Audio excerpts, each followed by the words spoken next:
할렐루야. 오늘은 6월 13일 날마다 주께로 큐티집 110페이지입니다. 말씀은 시편 63편 1절로 11절 말씀입니다. 이 말씀을 가지고 영혼을 만족해 하시는 주의 인자라는 제목으로 말씀을 잠깐 나누도록 하겠습니다. 사랑하는 성도 여러분, 인자라는 단어를 사전에서 찾아보니 마음이 어질고 자애로움 또는 그 마음 이렇게 기록되어 있고, 만족이란 마음이 가득 차서 부족함이 없는 상태를 만족하다라고 합니다. 오늘 본문은 큰 환난과 역경 속에서도 주의 인자로 인해 영혼을 만족해 하시는 주님을 찬양하고 승리할 것을 노래하고 있는 내용입니다. 노래는 마음이 기쁘고 즐거울 때 나오는 것이지요. 그렇다면 첫째로 이 시를 기록한 시인의 처한 환경을 살펴보겠습니다. 1절입니다. 하나님이여 주는 나의 하나님이시라. 내가 간절히 주를 찾되 물이 없어 마르고 황폐한 땅에서 내 영혼이 주를 갈망하며 내 육체가 주를 앙모하나이다. 물이 마르고 황폐한 땅에서라고 말씀합니다. 환경이 그리 좋지 않다라는 것을 알 수 있지요. 그런 황폐하고 메마른 땅에서 주를 갈망하고 간절히 찾고 있는 모습을 볼 수 있습니다. 이 시편은 다윗이 기록을 했고, 아들 압살롬이 반역을 일으켜서 유다 광야로 피신해 있을 때 기록한 시입니다. 광야하면 떠오르는 것이 있지요. 메마르고 척박합니다. 건조하고 황량합니다. 물 한 방울도 찾아보기 어려운 곳이며 생명의 기운이라고는 전혀 없는 바짝 마른 땅, 그런 곳입니다. 더군다나 자신을 죽이려고 뒤쫓아오는 대적을 피해서 도망가 있는 상황이었으니까 그 마음이 어떠했을지는 말 안 해도 아는 상황입니다. 환경적으로 보면 노래할 이유가 전혀 없습니다. 오히려 원망하기 딱 좋은 환경이지요. 그런데 시인은 그렇게 원망하지를 않았습니다. 오히려 하나님의 인자하심을 찬양하고 높이고 있습니다. 그렇다면 두 번째로 시인이 하나님의 인자하심을 찬양하는 근본적인 이유가 무엇일까요? 3절입니다. 주의 인자하심이 생명보다 나음으로 내 입술이 주를 찬양할 것이라. 주님의 인자하심, 주님의 그 사랑이 생명보다 낫다. 그래서 내 입술로 주님을 찬양할 것이다 라고 고백을 하고 있습니다. 정말 이 세상에서 내 생명보다 더 귀하고 나은 게 있을까요? 인간의 상식으로는 도저히 이해할 수 없는 상황이지요. 너무 과장된 말씀은 아닐까라고 생각을 하고 있었는데, 며칠 전 출근길에 라디오를 듣다가 깜짝 놀랐습니다. 이름만 되는 아는 목사님이 나오셔서 진행자와 대화하는 것을 보고 충격을 먹었습니다. 원로가 되신 김 목사님은 1년 전 폐암 선고를 받았고 폐 20%를 절제하는 수술을 받았습니다. 항암 치료하는 과정이 정말 힘들었다고 말씀을 하셨습니다. 죽음이 코앞으로 다가와 있음을 알고 수시로 찾아오는 불안과 우울감과 싸워야 했다고 하셨습니다.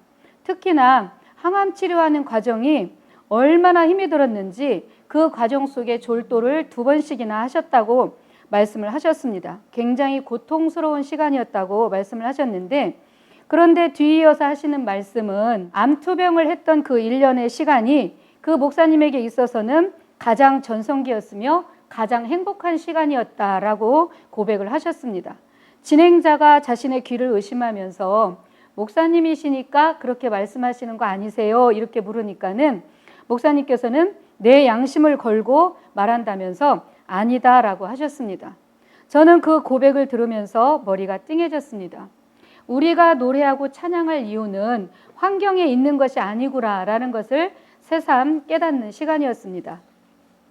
시편 기자나 김 목사님이나 무엇이 그렇게 만족해서 주님을 찬양하며 노래했을까요? 죽음의 문제보다 훨씬 더 크신 인자하심, 어려운 환경보다 더 크신 주님의 인자, 그 큰 사랑을 경험하고 맛보았기에 그런 고백을 할 수 있었다고 봅니다. 받은 자만이 아는 사랑, 경험해 본 사람만이 아는 그 은혜로 인해서 만족하다라고 고백할 수 있었던 것입니다. 세 번째로, 그렇다면 시인이 만족함을 누리는 정도가 무엇과 같다고 합니까? 5절입니다. 골수와 기름진 것을 먹음과 같이 나의 영혼이 만족할 것이다. 골수와 기름진 것을 먹음과 같이라고 말씀합니다. 골수와 기름진 것이란 그것이 무엇이 됐든 가장 좋은 것, 최상의 것이라 생각하면 되겠지요. 내가 가장 좋아하는 음식을 아주 맛있게 풍족하게 먹었을 때 오는 그 만족감. 오늘날 사람들은 명품에 굉장히 관심이 높습니다.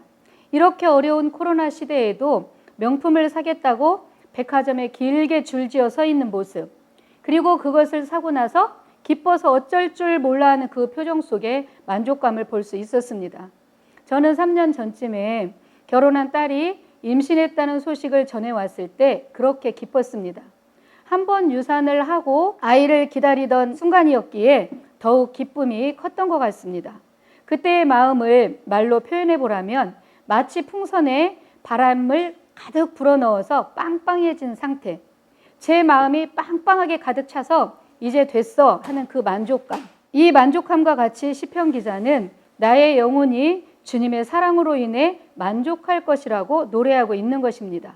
명품이 아닌, 손자도 아닌, 이 세상의 그 어떤 것도 아닌 오직 주님의 사랑 때문에 내 영혼이 만족하다라고 고백하고 있는 것입니다.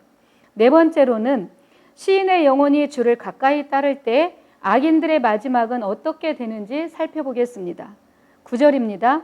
나의 영혼을 찾아 멸하려 하는 그들은 땅 깊은 곳에 들어가며 10절 칼의 세력에 넘겨져 승냥이의 먹이가 되리이다.